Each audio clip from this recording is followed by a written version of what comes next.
Use ಮಾಡ್ಕೊಂಡು ಏನು ಒಂದು ಸಿಟಿ ಮಾಡಬೇಕು ಅಂತ ಹೇಳಿ ಹೊರಟಿದ್ದಾರೆ. ಇದ್ರ ಬಗ್ಗೆ ಏನು ಹೇಳೋದಾದ್ರೆ? ನೋಡಿ, ಟೌನ್ಶಿಪ್ಪು ಮಾಡಿ ಟೌನ್ಶಿಪ್ಪಿಂದ ರೈತರಿಗೆ ಅನುಕೂಲ ಆಗ್ತದೆ, ಈ ಭಾಗ ಬೆಳೀತದೆ ಅಂತಂದರೆ ನಮ್ಮದೇನು ತಕರಾರಿಲ್ಲ. ಈಗ ರೈತರಿಗೂ ಅನಾನುಕೂಲ. ಇದರಲ್ಲಿ ನೀವು ಯಾವ ಯೋಜನೆ ಮಾಡ್ತಾ ಇದ್ದೀರಿ? 10,000 ಎಕರೆ ಭೂಮಿನ ತೆಗೆದುಕೊಂಡು ಯಾರು ಕೊಡ್ತಾ ಇದ್ದೀರಿ?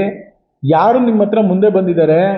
ಇವತ್ತಿನ ಪರಿಸ್ಥಿತಿಯಲ್ಲಿ ಯಾರು ಅದಕ್ಕೆ ಬಂಡವಾಳ ಹಾಕಿ ಒಳ್ಳೆ ಬೆಲೆಯನ್ನು ಕೊಟ್ಟು ರೈತರನ್ನ ಸರಿಯಾದ ರೀತಿಯಲ್ಲಿ ನಡೆಸ್ಕೊತೀವಿ ಅಂತ ನಿಮ್ಮ ಹತ್ರ ಇವತ್ತು ಆ GBD ಅಂತ ಏನು ಹೇಳಿ ಮಾಡಿದ್ದೀರಲ್ಲ, ಅದರಲ್ಲಿ ನಿಮ್ಗೆ ಸಂಬಳ ಕೊಡೋಕ್ಕೆ ದುಡ್ಡಿಲ್ಲ. ಇಂಥ ಪರಿಸ್ಥಿತಿಲಿ ನಮ್ಮ ರೈತರನ್ನ ದಾರಿ ತಪ್ಪಿಸಿ ಬೀದಿ ಪಾಲು ಮಾಡೋಂಥದ್ದು ಎಷ್ಟು ಸರಿ ಅಂತೇಳಿ ನಾವು ಸಾರಿ ಹೇಳಿದ್ದೀವಿ. ಅವ್ರು ಅಟಕ್ಕೆ ಬಿದ್ದು ನಾನು ಮಾಡೇ ಮಾಡ್ತೀನಿ ಅಂತ ಹೋದರೆ ನಾವು ಕಾನೂನು ಹೋರಾಟ ಮಾಡಬೇಕಾಗ್ತದೆ. ನಾವು ರೈತರ ಪರ ನಿಲ್ಲುವಂಥವ್ರು, ರೈತರಿಗೆ ದುನಿಯಾ ಕೆಲಸ ಮಾಡೋವಂಥವ್ರು, ನಾವು ಯಾವತ್ತೂ ಕೂಡ ರೈತರ ಪರ ನಿಲ್ತೀವಿ. ಸರ್, ಈಗ ರಾಜ್ಯದಲ್ಲಿ CM ಗಲಾಟೆ ನಡೀತಾ ಇದೆ, ಯಾರು CM ಆಗಬೇಕು ಅಂತ.